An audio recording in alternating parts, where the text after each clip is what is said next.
Hello and welcome to the Film Ireland podcast. I'm Gemma Creagh and I'm chatting with Patricia Kelly, the director of the wonderful woman-led drama Verdigris, ahead of her Galway Film Fleadh screenings.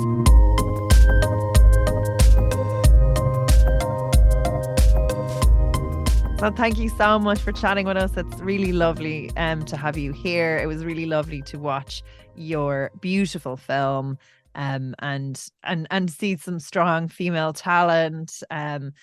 Great female-led story, something really meaty and beautiful and done on a shoestring, I believe. So yeah, quite the shoestring. Yeah, and it doesn't look at all like it's beautiful. It's polished. It's glamorous. It's showing Dublin and the different sides of Dublin in a very different light. So it's gorgeous. And I'm so familiar with your work. I've been a fan of you for years. I've looking at your shorts in our short film showcase. We've kind of been working, like looking at the work that you've been doing, and it's really exciting to see now how that has blossomed into this lovely feature. So thank you. Delighted to get to see it.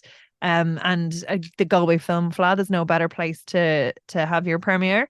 Absolutely. Oh, it's great. No, the whole team are just delighted now. The Galway Film Fleadh was our aim from the very beginning. When I was chatting to co-producer Paul Fitzsimons last year, and I said, "Hey, I'm doing this thing. We're going to be shooting in January, February. Is there something that you'd like to come on board with? Here's all the details." And his first question was, Could we have it in Galway? Could we get it finished in time for Galway? And I was like, wait a minute, I'm pretty sure Galway's final deadline is mid-March. So he's like, yeah. And I was like, oh, we'll do what we can. So really, we kind of moved our shoot dates backwards a little bit to the very, earlier to give us as much time as possible. And the whole time we basically just told everyone, look, we are aiming for Galway. We're just going to see what we can do, and if we can, super. So it's so exciting, and we're just all thrilled. Everyone is delighted, and it's lovely. It's really it's very special for me because having done a number of shorts over the years and then worked on something that's kind of so personal and with such an amazing bunch of people, and I am thrilled that the end result really belies the pathetically small budget. And of course it was always our aim that it would not look like what it was shot for or anything like that, which is, I mean, it has to be. I have to say, it's so much of that is due to the amazing cinematography and production design and color grade and everybody's work and the sound design, and it all looks and sounds so beautiful. And I'm thrilled to bits. Fabulous. And the cast as well. There's such a beautiful chemistry, but I'm going to delve into all those lovely bits, and I want to learn a little bit more about you as a filmmaker. So you said you had worked on shorts in the past. I had seen them. They're beautiful. But just a little bit about how you got into that field. You were an actor, started off as an actor, so how you kind of transitioned. I just want to get a little bit more background. Yeah, sure. Yeah, I began as an actor. Originally, I thought that's what I'll do. That's what I'll be. And so did a few things, did a few bits, but didn't take off the way I would have liked it to. So then I started writing, and I thought, oh yeah, great. Now, writing and acting, what a beautiful combination. I do that, and that'll take off. And then it didn't. and I just felt, so I was writing a number of different things, and I thought, okay, I'll really focus on screenwriting, script writing. That's what I'd like to do. So I went off and did the masters in IADT. After I went back to college virtually with the OU as an adult when I had my first child, and really wasn't sure that I was going to be able to do it at all, but that worked out wonderfully, and I did a BA in English Lit and then went on to do the masters, which was fantastic, and I just loved being able to utterly focus on the craft of writing. It is such a beautiful craft, screenwriting, and I loved my time there, and I loved studying it. And I thought, okay, super, this is great. Now I know what I'm doing, and now people will read my work and buy my work, and here we go. And immediately you'll step out into the world, and you'll be handed your first TV series. Like exactly. That's how we all thought. So that didn't quite work out either. Never does. So then eventually, I've been a member of a writers group, which is kind of supported by the the Guild, the Writers Guild of Ireland, and I've been doing that for about 10 years, and it's fantastic because we critique each other's work. Very, very supportive group. So whether somebody brings like a 10th draft of a completed screenplay that they're just about to send to a producer, or somebody, and in this case in Verdigris, I basically brought an outline, so a little bit further along than bullet points, but really basic to kind of go, this is just the beginning of an idea, does this have legs, that kind of thing. But anyway, one of the other members of the group a few years ago just kind of went off and started making shorts, and I was like, oh my god, he has credits now that I don't have after all the work that I've done. And I thought, okay, stuff this. So I had no idea how to make films, so I then went on YouTube and did a second master's, if you like, on YouTube, learning how to make films, and then just said, look, I know I'm going to make lots of mistakes along the way, but again, lucky to get wonderful people to collaborate with me on my shorts and learn loads and loads and loads to give me the confidence to just pile ahead now with the feature and just get on with it. And that's great. You have like your shorts have screened at great festivals. They've really kind of made a mark. I think as well, you have a real empathetic edge to your films that translates into this. Like I would say it's that thing where people say, oh, finding your voice, where it's very clear that you think a lot about who your subjects are, your characters in your film, and I think that's really wonderful to watch, and that evolution of your work as it grows, and again, you've curated something really, really beautiful here, and you mentioned that it was a personal effort, so tell me a little bit about, because like the blood, sweat and tears of first of all, writing a feature is like, it's such a mammoth task to keep the themes in mind, to really understand your characters, to have like underlying depth to every scene, and deal with subtext, and like it's a mammoth, and then keep all the threads alive that are woven through it, like, because then again, if you cut something, like it might not fit back in, and like it's so complex, and I think it's like it's very, very strong in its characters and the way that it presents, and I think you really touch on the humanity in a way that's so well. So just talk to me a little bit about that process, because I think it's wonderful to watch. Thank you very much. Well, yeah, this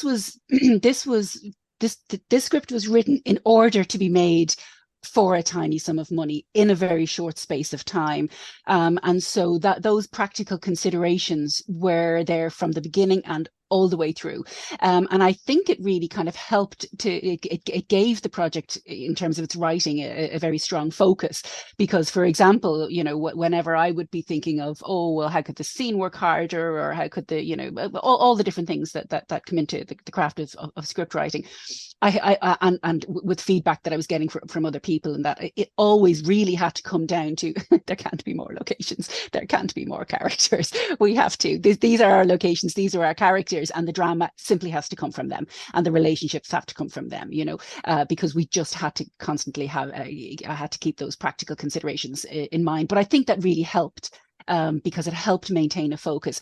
And I knew from the very beginning, look, because of our constraints, this is a character piece. It's always going to be one. It's about the relationships between these people. It's about, what's going on in their lives individually and then together.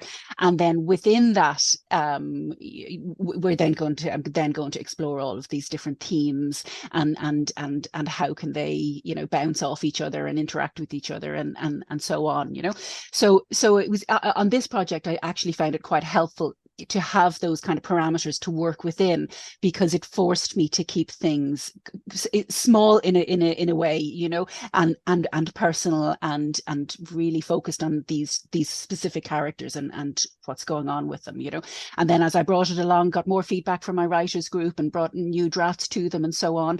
And then also I did one of Mary Kate O'Flanagan's courses as well with this project in mind. That was hugely helpful, and things like that. So using those kind of things, I've done other work with people before and so on. So bringing everything that I'd learned really from a decade of writing, I'd written, a good number of other scripts before, bringing it all together to hone this to be a very, very specific thing. There were just these really beautiful moments that I thought captured the female experience so well. And I think it's the observation of coercive control in the relationship played by Geraldine McLinden's character and her husband in that. And I'm like, it was just that fiscal control, that restraint, that lack of actual violence that just slowly escalates.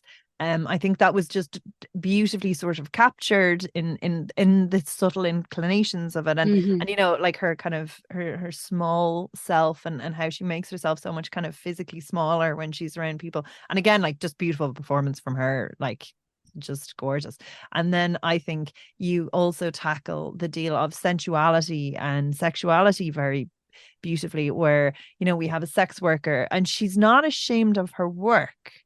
And she loves her body, but, you know, it's more about the unhealthy power dynamics within that's explored really well. Yeah. And again, like, it's almost like her sensuality is her power, and again, Shirley MacLinden's character, like, I think I said this to you before, there was just such a beautiful moment where she just said, I never had that relationship with my body. Like, you know, you always kind of grow to detest it. And obviously you delve a little bit back into your character's backstory as to why that is. Everything is beautifully woven through. But I just thought that was just very well observed and very emotional and very true. And I think it's true for so many women as well, like probably reared in shaming Catholic Ireland. So Absolutely. I just wanted to talk about, like, you know, finding those depths. Like, how many drafts did you have to go through to nail that, to kind of get that onto the page? And was that something you workshopped with your actors and then went back and fed into it? How do you find these? A little bit in terms of the shopping, and I think all of those kind of themes, those things that I wanted to explore, how two women who look so very different can have such very different ideas and feelings on their own bodies, and how how other people, particularly men, inform those ideas that we have about our bodies, but how that can shift and change as well, and how we're constantly just comparing ourselves with other people, with, you know, images in the media, etc., and so on, you know. So those kind of themes and the things that I wanted to explore, including the coercive control and things like that, I knew that I wanted to deal with them from the very beginning, so they were kind of part of the fabric of it from the first draft, if you like. And then they, you know, as I discussed them as I was going through different drafts, and thought, well, what's, you know, it's always very difficult to find that line between over explaining and but still, you know, or being subtle, and clarity and things like that. That's always very difficult, and is one of, I think, the biggest struggle of being a writer is, you know, you are supposed to trust your audience and allow them to make their own connections, but you can't be unclear either at the same time, you know. But in terms of, I did do workshopping, which was super helpful. I think after about, I think in total we probably had about, I'm going to say 6 drafts. Something like that. And after roughly about draft 3, I hired a room in the lab in Foley Street. And yes, super. Yeah, very reasonably priced. It is, it's fab. And I put an ad out, and I got 8 women who were Marian's age and 8 women who were Jules' age, and brought them together for 8 mini workshops. And I purposely didn't give them the whole script in advance, even though it was available. I gave them a couple of scenes, for example, one that was kind of towards the beginning, maybe when they first meet, and it's just aggro between them. And then one kind of at the end where we get a real sense of their friendship.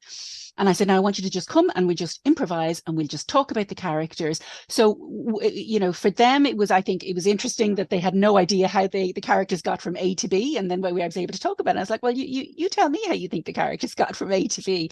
And that was really interesting to hear those ideas. And then we did some workshopping kind of around the scenes and just improvising. And so things came out of it that I wasn't really expecting. For example, one of the things that changed fundamentally was I originally thought that Jewel was going to join Marian in the search for Jewel's mother.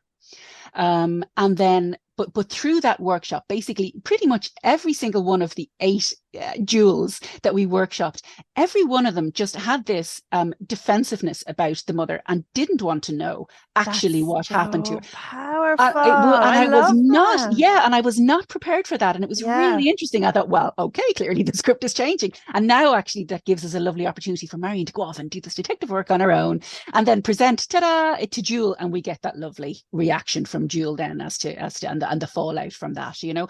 But that was something that very specifically came from the workshopping. So yeah, that was a great experience. And I think I'll do that again. And it was so helpful. And I believe the actors told me it was lovely as well that they, you know, were able to just turn up and kind of play with their own craft as well and just kind of look at character and what kind of came out of it for them with very low stakes, you know, that kind of way. That is so gorgeous. I you do get such an instinct, and I do think actors' instincts are just so powerful and Yes. true. They just get character on this whole deep level. That makes perfect sense. And so, when did you take your writing hat off and put on your directing hat? I guess I suppose really it happened for a start in the rehearsal, because I knew that the when we were rehearsing there would be some changes left, some small tweaks to the script, which there was. So let's if we're calling it script eighth draft, between 7 and 8 there weren't huge changes. Some things that came out. Very often it was to do with maybe how the actors. If I always said, look, if a line comes out differently, that's fine. We'll change it. It goes into the script that way. I wanted them to be completely free with how they wanted to express whilst in the character. You know, so those kind of changes really in that kind of last draft. And really, what I discovered, I think, when I was doing this process with the feature film was that my responsibilities kind of changed throughout the process. So obviously, when I was in the early part as a director, I had a very deep responsibility to the script. To make sure that as I was casting, as we were rehearsing, we were honoring the script and keeping an eye on it, you know. But I found then that once we got to shooting, in that kind of way, I had to leave the writing behind. And at that point, I found that my focus and my responsibility shifted on set to being primarily for the actors. I was there really to serve the actors. That was my primary job, but also my secondary job was to serve the editing process. So I suppose really on day one of the shoot, 16th of January, I stopped being a writer, if you like, at that point, and had to say, look, I'm leaving. I've now the actors have the script, they have it in their hearts, in their heads, etc. I trust them implicitly with it, and I'll let that go. And now I'm there to serve the actors and to serve the editing process. And tell me about prepping for a shoot like this on a micro budget. So like a lot of goodwill. I mean, even with everything donated, things still cost money. How I know you did a fundraising campaign to cover this expense. Just talk to me a little bit about kind of cobbling that together as well, because again, what you have come out with at the end really exceeds the sum of the parts. Yeah. I think really how we were so successful in that is having, again, utter clarity and honesty with everybody involved. You know, from the very beginning, we said, look, everybody is on the same rate of pay. Everyone's on the same daily rate. It's 120 quid for everybody. I fully understand that many people can't work for that. And some people that I did ask, would they like to collaborate on this project, said, listen, I'd love to work with you, but my rate has changed and has moved up and all the rest, and I've invested in other equipment. And I said, I 100% understand. And hopefully another project, I'll have bigger resources and we'll get to work together again. And other people then were like, I totally understand. I'm doing this because I just love the project. But I think absolutely knowing that everyone's on the same daily rate. It's very small, but there we are, you know, and it either suits you or it doesn't. And similarly then, you know, with all of the HODs who would normally have some kind of a budget, to be able to say, listen, this is what the budget is, and no, it is pathetically small, but it's all we've got. So if you think that you can work within those parameters and you know, go and then on your own get other favors or however, whatever magic you can possibly work to make the most of this. So I think that was it. And everything from we got great caterers and the food was amazing. And again, they did it as a special deal and all of those kind of things. And everyone, there was really, really goodwill, I think, moving from shorts to my first feature. I found that there was just there was a lot of love really for the whole process. And so I think it was a mix of those two things. Just a genuine goodwill and wanting to see something succeed, and also then everybody just knowing, well, what was being asked of them and what was expected and so on. That's really kind and fair. So tell me a little bit as well about shooting in the two communities, and even your depiction of them is very like accurate and enjoyable to watch. And I love how Geraldine's character goes into the, I can't make head nor tail of how to do the census because like people don't trust her as a figure of a perceived figure of authority. And I was like, yeah, of course.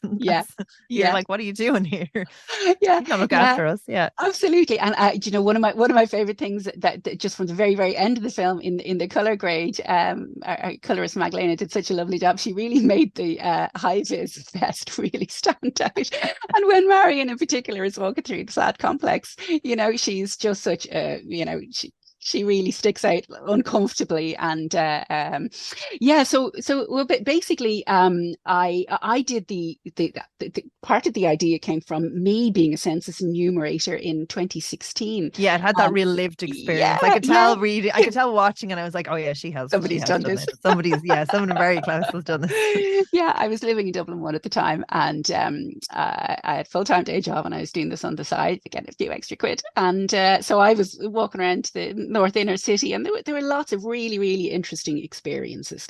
And I enumerated Buckingham Village, that big flat complex there on Buckingham Street, which from the outside, the street side, looks very imposing and looks like kind of Victorian and looks scary and things like that. And even when you go in, there's kind of a security office and gates and things like that. So, it was a little bit daunting. And then, of course, once I got in and met everybody and everyone was so lovely and so on, that was a learning experience for me. And anyway, the whole experience was just so different and unusual. I thought, oh, I'm so going to write about this at some point. This will feature in something at some point. And so then when I knew I wanted to write a kind of a very kind of personal story, in a few locations, and that this just seemed like the absolute obvious one to go for. So then, really, other than that, it was taking a look at all the places that I've lived in my life. I've lived in lots of different, kind of areas, rural, inner city, a couple of different countries, that kind of thing, and kind of bringing that all together and say, well, like there are things that I learned from living in some kind of more middle class areas, and they, really kind of stick to themselves as and maybe they live and die in the same place that they, they're very insular as well, just in the same way that some people from, an inner city area can also be very kind of insular. And so it's the same thing, but different. So I thought that was interesting to explore, and how, everyone is really just having the same experience, but it's just colored differently. And that is very, very interesting. And what was your length of shoot then? How did you capture all this? Yeah, so we had 15 days. It was a Monday to Friday, 5 days a week. And we basically... There were some long days in there, was it? Yeah, they were. No, we had a great first AD who kept us on track and kept it moving and wouldn't let us go over time, which is exactly what you need and what you want. But it was designed that way. So, I mean, probably one of the drafts of the script was largely shaped by scheduling and things like that. So, for example, I would have sat down maybe even just before first AD Brian came on board and looked at it and said, okay, look, I want this, it has to be in 3 weeks. Realistically, I want 1 week to be outdoors walking around doing the census, second week in Marian's environment, a third week in Jules' environment. That's basically how it was structured. So, in fact, some of the actual script changed because I found that, actually it's heavily overweight in one area. So, for example, maybe where they might have had a conversation in Jules' kitchen, yet another one, now that went outside to be a walking and talking, so those kind of practical considerations to even it out a little bit, so that we could have 5 days of them exterior, and then 5 in each of their environments, and then interweave them so that we don't get too tired of looking at one location for too long. And talk about interweaving. So your first cut was deeply long. You were saying it was I over know. 2.5 hours. It was 2 hours. Now I know your assembly edit is always going to be long, but I looked at it and went, "What the? How is it this long?" So yeah, that was, I mean, it's an 86-page script, and now lots of that I knew because of the kind of the description of it and so on. It was never going to be 86 minutes, but yeah, it can't be it can't be over 2.5 either. So I had to be very, very brutal, and the first thing I did was just actually lift out a number of scenes altogether that I thought, okay, let's just start with removing, maybe there were 4 scenes that just came out entirely, and then brought the others down, you know, until I just couldn't bring them down anymore, I thought. And then I got some feedback, and then I brought them down a little further. And then occasionally some of the scenes were a little bit too rushed then, so I had to let them breathe a little bit more. And then I found a way to bring 2 of those scenes that had been cut, to sneak them back in by doing some cross-cutting. So we might just have basically the top of the scene where we see them. For example, there's a scene where Marian and Nigel discuss privilege, and I thought it was an important scene, and because what they're talking about is important, and is one of the themes. But we didn't need to see the whole scene played out in their bathroom, you know, while Nigel is plucking his nose hairs and that kind of thing. So we were able to just have the top of it, and then have the dialogue carry on under another scene. So those kind of things just helped to bring it down. But again, because it is tricky to edit your own work, I made sure that I got some good feedback along the way, and to help with each cut of the film. Great. And it is like the pacing of it is kind of sharp. There's enough action. There's like, it moves along at a pace, and the sound mix is lovely as well. I love the soundtrack. There's a bit of Gemma Dunleavy in it. Yeah. We were thrilled, because again, from the actually Gemma Dunleavy was kind of one of the inspirations, if you like, when just in the back of my head when I was writing the piece. You know, I love her music, and I love her style, and I love her attitude, the whole lot. You know, so she was just kind of one of those, you know, iconic figures in the back of my mind while I was writing. And then when we were rehearsing with Maya, and we were talking about her dancing scene, and Maya loves to dance as well, but basically I said, look, here's what I was thinking of. I was thinking of something like this, you know. We played the Gemma Dunleavy track, and said, now I have no idea whether we'll be lucky enough to get any kind of permission to use it or whatever. I said, but for now, let's just go with this, and we'll just see what we can do. And so Paul then furiously in the background was making contact with Gemma's people. Our people were talking to Gemma's people, and eventually we got it across the line, which is brilliant, because it's such a lovely track, and it just feels, to me, it feels really special to have a small involvement of hers in the film, because she was there in the back of my mind as I was writing it. Fabulous. And tell me a little bit about, now you had your cast and crew screening just the last weekend. Tell me a little bit about what it was like watching it then with the audience. How did it feel with all the people involved? Was that beautiful, satisfying thing?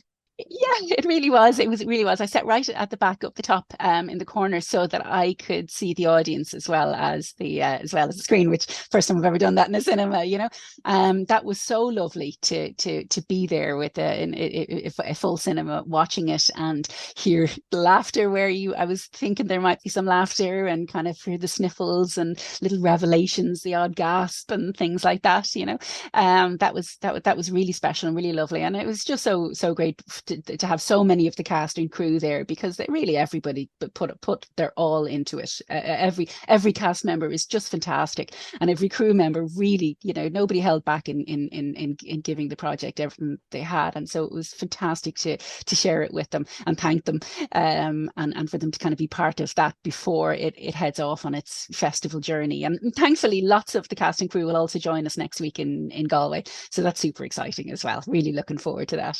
Few scoops in the rowing club. We'll see you there. Yay. And just before we go, I do want to say, if so, you've just shot your first feature, you're about to see it born into the world, birthed. Do you feel like you've changed as a filmmaker? What, like, would you go back and give your old self any advice? Or, you know, like, I mean, it's a mammoth task to sustain something for that long, to get it across the line, to lead it in coming to fruition. So it's like it's a skill. Do you feel like you've picked up skills, learned? Yeah, totally. I just gained so much confidence in my filmmaking and my voice.